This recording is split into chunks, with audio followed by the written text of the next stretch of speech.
Hello everyone, आज हम पढ़ने जा रहे हैं 10th क्लास का चैप्टर 2 पॉलिनोमियल्स। पॉलिनोमियल्स क्या होता है, पहले हम इसके बारे में जान लेते हैं। पॉलिनोमियल्स में दो चीज़ इम्पॉर्टेंट होती है। क्या क्या? एक वेरिएबल और एक कांस्टेंट। बिना वेरिएबल और कांस्टेंट के हम पॉलिनोमियल्स नहीं बना सकते। एग्जाम्पल है इसका। वेरिएबल क्या होते हैं? X, Y, Z, S, T, ये सब अपने वेरिएबल्स होते हैं। और कांस्टेंट क्या होते हैं?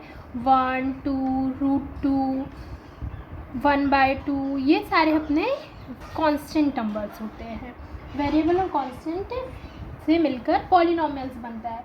तो पॉलिनोमियल्स के कुछ एग्जांपल्स बता देते हैं आपको। पॉलिनोमियल्स के एग्जांपल है x² + 2x + 7। ये अपना पॉलिनोमियल का एग्जांपल है, क्योंकि इसमें देखिए वेरिएबल भी है और कांस्टेंट भी यूज़ हो रहा है, दोनों चीज़ यूज़ हो रही है। ये अपना वेरिएबल है। अब x² + x⁻1/2, ये अपना पॉलिनोमियल्स नहीं है। क्यों? क्योंकि कभी भी 1/2 की पावर में नहीं होना चाहिए, वेरिएबल की पावर में 1/2 नहीं होना चाहिए। इसको हम पॉलिनोमियल्स नहीं बोल सकते हैं। एक और एग्जांपल 2/x + 7, इसको भी हम पॉलिनोमियल्स नहीं बोल सकते हैं। क्यों? क्योंकि ये नीचे मतलब वेरिएबल आपका एक तो सिंपल फॉर्म में होना चाहिए और कांस्टेंट भी होना चाहिए। उसकी पावर में 1/2 के फॉर्म में कुछ भी नहीं होना चाहिए। 1, 2, 3, 4 इन्फिनाइट तक है, कुछ भी तो चलेगा। क्लियर हो गया आपको पॉलिनोमियल्स और वेरिएबल्स। पॉलिनोमियल्स क्या होते हैं। अब डिग्री ऑफ पॉलिनोमियल्स इसमें पढ़ने वाले हम। Degree of polynomials. Degree of polynomials क्या होता है? देखिए एक एग्जांपल लेते हैं, सेम यही वाला पॉलिनोमियल लेते हैं, x² + 2x + 7। अब इसकी डिग्री क्या है? डिग्री देखिए, x की पावर क्या है? 2 है, तो 2 हो गई डिग्री। x की पावर 1 है, तो ये 2 डिग्री हो गई इसकी। अब हमको हमेशा क्वेश्चंस में आएगा हाईएस्ट डिग्री बताते हैं। क्या बताते हैं? हमेशा हम हाईएस्ट डिग्री बताते हैं किसी भी पॉलिनोमियल का। तो हाईएस्ट डिग्री कितनी है अपनी? 2 है। ये हो गई आपकी डिग्री ऑफ पॉलिनोमियल्स। आपको क्लियर होगा।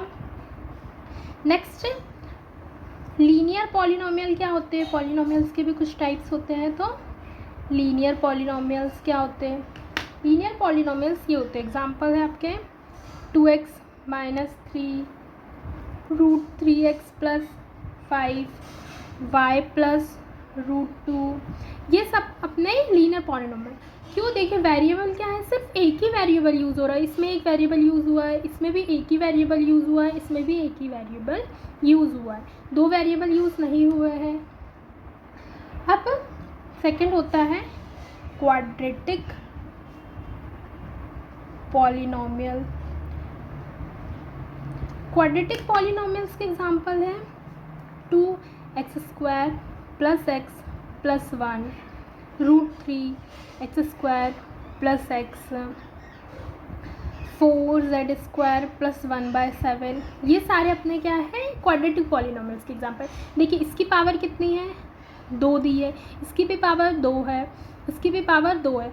2 वेरिएबल यूज़ हो रहे हैं, मीन्स पावर भी 2 है और 2 वेरिएबल्स भी यूज़ हो रहे हैं, तो हम इसको क्वाड्रेटिक पॉलिनोमियल्स बोलते हैं। क्यूबिक पॉलिनोमियल होता है एक। क्यूबिक पॉलिनोमियल्स के एग्जांपल है जिसकी पावर 3 होगी, जैसे 2x³ + x² + x + 1, ये अपना क्यूबिक पॉलिनोमियल है। 2x³ + x, ये भी अपना क्यूबिक पॉलिनोमियल है। 3x³ + 1, ये भी अपना क्यूबिक पॉलिनोमियल है।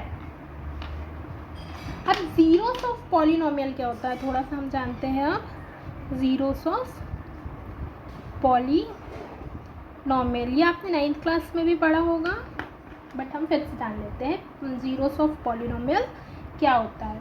देखिए p(x), इसको हम क्या पढ़ेंगे? p(x) पढ़ेंगे। p(x) मतलब पॉलिनोमियल किसका? x का पॉलिनोमियल। एक एग्जांपल ले रहे हैं 3x + 4। जीरोस बोला है इसलिए पी ऑफ एक्स मतलब पॉलिनोमियल के इक्वल में ज़ीरो, तो पॉलिनोमियल क्या दिया है अपना 3x + 4 = 0। x की वैल्यू निकालेंगे, क्या आएगा -4/3। ये अपनी x की वैल्यू आ गई, ये अपने रूट्स आ गए, इसको ही बोलते हैं हम रूट्स। अब इस x की वैल्यू को इस फंक्शन पॉलिनोमियल में रखिए, तो p ऑफ -4/3 = 3 - 4/3 + 4। सॉल्व करेंगे, 3 से 3 कैंसिल हुआ, -4 + 4, -4 + 4 कैंसिल होके क्या आ गया 0। तो पॉलिनोमियल -4/3 का 0 आ गया, मतलब ये इसका ज़ीरोस है।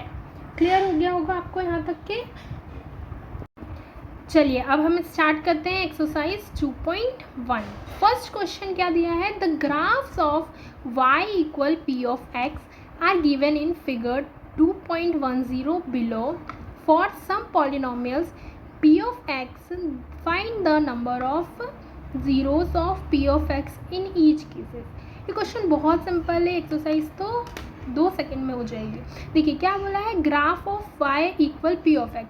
y = p of मतलब पॉलिनोमियल्स का हमको ये जो फंक्शन दिया है इसके पॉइंट्स कुछ बताने हैं, नंबर्स बताने हैं कि कितने ज़ीरोस इसमें बनेंगे ईच केसेस में। तो फर्स्ट वाले में कितने ज़ीरोस बन रहे हैं, देखिए y पे जो भी टच होते हुए जाएगा उसको बताना है। तो y पे कोई वैल्यू टच हो रही है, कोई लाइन टच हो रही है, ये वाली नहीं, तो इसके कितने पॉलिनोमियल ज़ीरोस बनेंगे 0। इसका आंसर क्या आएगा 0, ये इसका आंसर 0 है। सेकेंड अपना है, ये देखिए x में कितने पॉइंट्स टच होते हुए जा रहे हैं, x लाइन पे सिर्फ 1, तो इसका आंसर कितना होगा, कितने ज़ीरोस बनेंगे 1। नेक्स्ट इसमें x पे कितने टच होते हुए जा रहे हैं पॉइंट्स, 1 2 3, तो इसके कितने बनेंगे 3।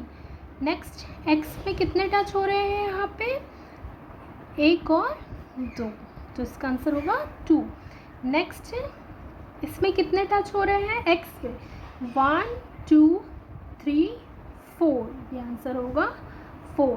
नेक्स्ट इसमें कितने टच हो रहे हैं x में 1 2 3, तो इसका आंसर होगा 3। y वाले को नहीं लेना है, सिर्फ x वाले को ही लेना है। आपको यहाँ तक क्लियर हो चुका होगा। लाइक एंड सब्सक्राइब करिए और शेयर भी करिए।